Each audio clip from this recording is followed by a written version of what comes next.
안녕하세요. 미국 주중 훌륭하다 미히대입니다. 화요일, 수요일은 증시가 좋았는데요. 금요일은 조금의 하락으로 마감을 했습니다. 크게 의미를 둘 필요는 없는 증시입니다. 거래량이 터져줘야 의미가 있는 거래일로 볼 수 있는데요. 거래량이 너무 없었기에 쉬어가는 장이었다라고 보시면 되겠습니다. 증시는 아직 상승 여력을 잃은 듯 보이지는 않는데요. 4050 자리가 지금은 쌍고점으로 만들어져서 단기 하락으로 전환될 수도 있는 분위기이지만 뚫어준다면 나쁜 패턴을 잃게 되는 거라 매수 물량이 들어올 수 있어서 추가적 상승을 기대할 수 있습니다. 그러면 위의 추세선까지 상승을 기대할 수 있는 거죠. 그래서 오늘은 지수들이 추가 상승 기대감이 있기에 테슬라의 다음 기대 주가를 예상해 보려고 합니다. 한동안 테슬라는 많이 빠졌었죠. 중국의 코로나 상황이나 일부 라이트 때문에 리콜도 있었고요. 테슬라의 최저점 166달러 19센트 그리고 반등을 했습니다. 166달러 부근이면 대략 분할 전에 500달러 부근인데요. 첫 번째 분할 후에 매수하신 분들은 500달러 가까이에 매수하신 분들이 많으실 거라 생각이 듭니다. 과거에 아주 중요한 자리였거든요. 그때 테슬라 매수하신 분들은 기억을 하실 거라 생각이 듭니다. 제 기억에는 500달러 자리에서 상승할 거다, 더 하락한다 말이 많았던 것으로 기억을 합니다. 하지만 단기적으로 하락을 했었죠. 500달러 위로 올라서면서부터 상승을 시작했기 때문에 하락 시에는 넘지 말아야 하는 목숨선이라고 볼 수 있는 자리인데요. 목숨선에서는 우선 반등할 확률이 높습니다. 증시 상황에 따라 반등의 폭이 달라질 수는 있지만 보통은 반등을 합니다. 근데 마침 이번에는 추수감사절에 맞춰서 목숨선에 도착을 했고, 추수감사절에는 보통 증시가 올랐다고 하잖아요. 보통 68% 확률로 상승을 했다고 하는데요. 그래서 반등의 폭이 생각보다 컸던 게 아닌가 생각이 듭니다. 마침 이때 모건 스탠리에서 시가총액이 5천만 달러가 감소해서 밸류에이션 부담이 줄었고 미국에서 세금 감면 혜택이 있을 수 있어서 매수하기 좋다라고 나왔고요. CT에서는 기존의 매도에서 중립으로 높였습니다. 딱 마침 좋은 이야기들이 나왔었습니다.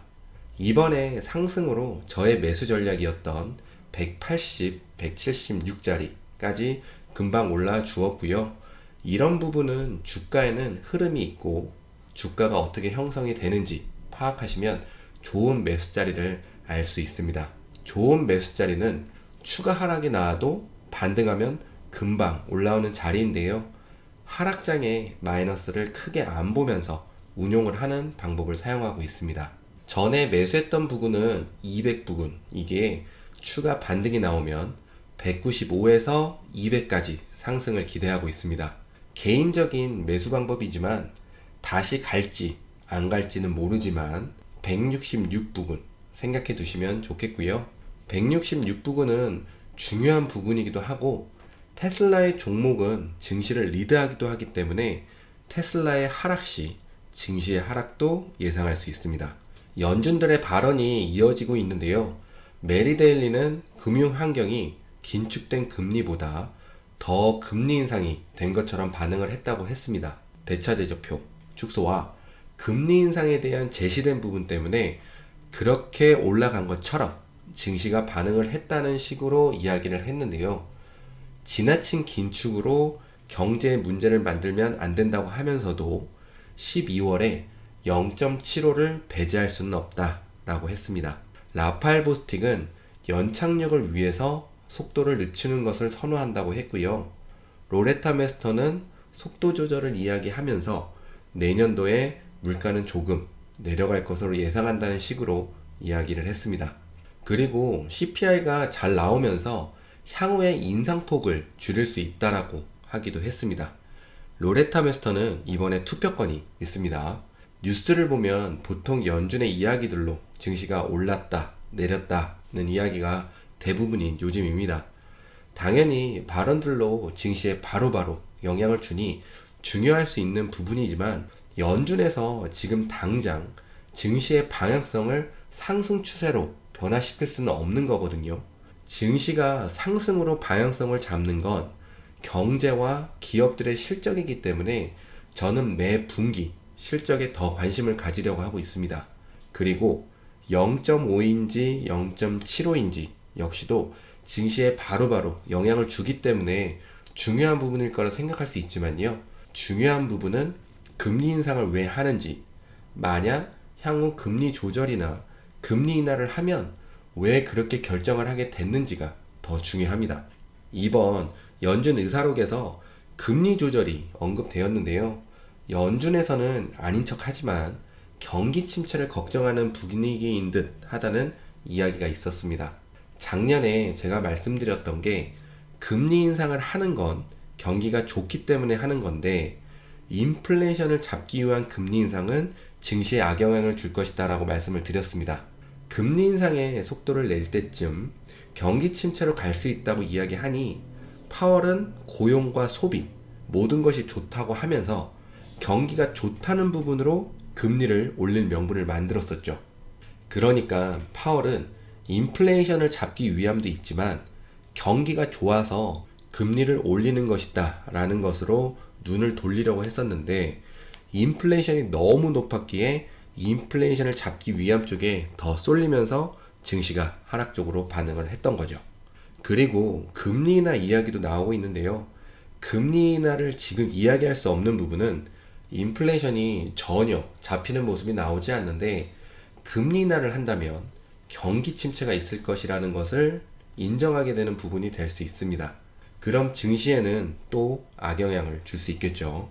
인플레이션도 안 잡혔는데 금리 인하는 경기 침체를 걱정한다는 것밖에 되지 않거든요. 미국에서는 경기 침체에 대한 준비를 하고 있습니다. 많은 곳에서는 경기 침체가 올 것에 대한 확신을 갖고 있기도 하고요. 심지어 연준이 금리 인상을 하지 않아도 인플레이션 때문에 경기 침체가 올 거라고 하는 이야기도 있습니다. 인플레이션을 잡겠다고 올리고 있는 금리를 갑자기 인하한다고 하면 연준에서도 경기 침체에 대한 걱정을 하고 있다고 투자자들을 생각할 수가 있는 거죠. 제가 생각하는 제일 좋은 시나리오는 인플레이션이 잡히고 있다는 시그널이 몇 번에 걸쳐 나와주면서 경기 침체에 대한 걱정으로 금리 조절을 하는 것이 아닌 인플레이션이 잡히고 있어서 금리 조절을 시작해도 될 것 같다는 식으로 흘러가면 내년에는 좋은 상승세를 이어가지 않을까 하는 생각이 듭니다. 당연히 경기가 크게 나쁘지 않은 상황이어야 하겠죠. 저는 내년에 경기 침체가 온다는 건 알 수 없지만 배제는 못한다고 생각을 합니다.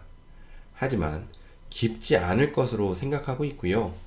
저는 인플레이션과 가까운 일을 하고 있는데 한동안 심각했던 해운비도 거의 코로나 이전으로 돌아갔고요. 조금의 공급망 문제에 대한 부분이 남아 있긴 하지만 조금씩 물건값을 내리려고 하는 분위기입니다. 조금씩 물가가 내려가는 분위기인 거죠. 하지만 걱정되는 건 수요인데요.